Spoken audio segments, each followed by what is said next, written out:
You take a break, you sit down, you scroll through your phone. Maybe you watch something, maybe you do nothing at all. And when you get back to what you were doing, you don't feel rested. You feel worse. Not tired in the way that sleep fixes, but drained in a way that makes everything feel harder than it did before. This isn't because you're bad at resting. It's because most of what we call a break isn't actually designed to let your brain recover. And once you see how this works, you'll notice it everywhere. We've been taught that breaks are about stopping, that if you just pause what you're doing, step away from your desk, give yourself permission to do nothing for a while, you'll come back refreshed. But that's not what happens. You take your 15 minutes, your lunch hour, your weekend, and by the time you return, you feel like you've been running the entire time. The common explanation is effort. We assume we're just not trying hard enough to relax, or that we're too stressed to let go, or that we're doing breaks wrong somehow. So we try harder, we schedule them, we set timers, we tell ourselves to be present, and it still doesn't work. But the problem isn't effort. The problem is that rest isn't about stopping activity. It's about stopping a specific kind of demand on your brain. And most of the time, when we think we're resting, we're just switching to a different demand. Your brain doesn't experience rest as stillness. It experiences rest as the absence of decision-making, attention shifting, and emotional regulation.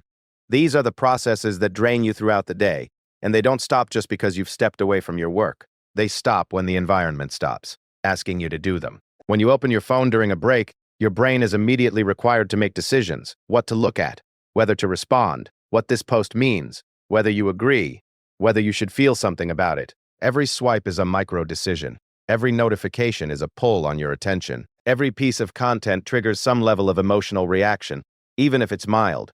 Your brain is working the entire time, just not on the thing you were doing before. This is why scrolling for 20 minutes can leave you feeling more exhausted than you were when you started.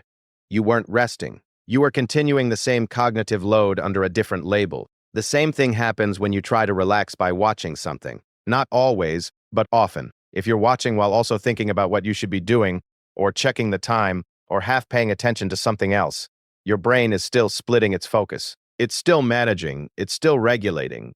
The demand hasn't stopped. It's just quieter. Research into cognitive load and attention fatigue suggests that what exhausts us isn't the content of the task, it's the underlying process. Switching between tasks, filtering distractions, suppressing impulses, maintaining focus. These things drain the same mental resources whether you're working on a spreadsheet or choosing what to watch. And if your break is full of those same processes, you're not recovering, you're just spending your energy differently. This is why some breaks feel restorative and others don't, even when they're the same length.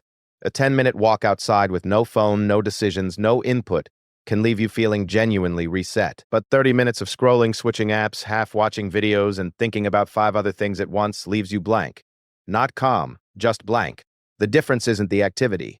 It's whether your brain was required to manage itself during that time. And this is uncomfortable because it means that most of what we've been calling rest isn't rest at all. The coffee break where you check your messages, the lunch hour where you're still partially plugged in, the evening where you're technically off work but still mentally sorting through everything that happened.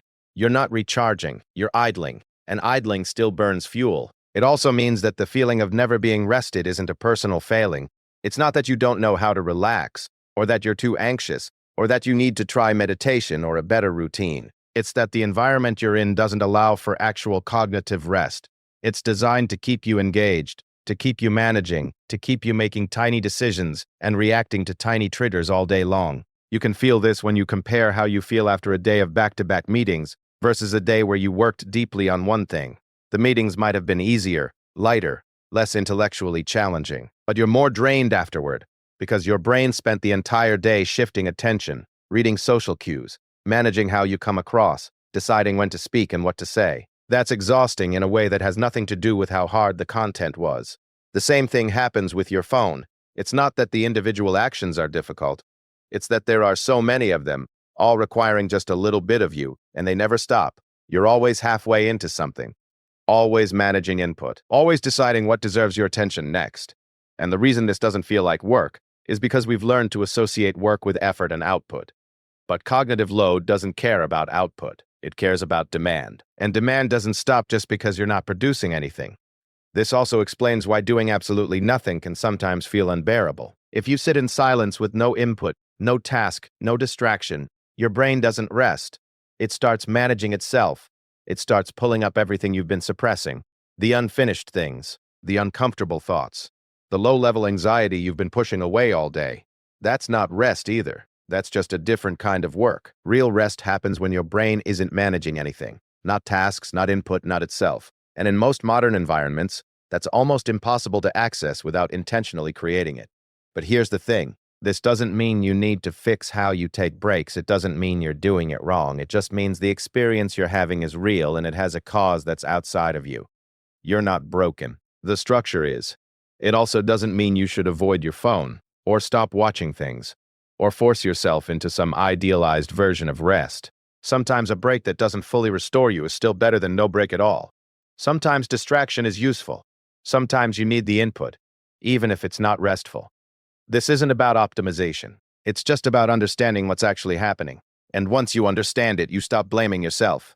You stop wondering why everyone else seems fine, and you're the one who's always tired. You stop thinking that if you just managed your time better, or cared less, or tried harder to relax, it would somehow be different. It wouldn't be, because the problem isn't you. It's that rest requires conditions most of us don't have regular access to. And recognizing that is enough. You don't need to change anything. You just need to know that what you're feeling is real, that it makes sense, that it's not a failure of discipline or a lack of willpower or proof that something's wrong with you. You're tired because the things we call breaks aren't built to let you rest. And now you know why.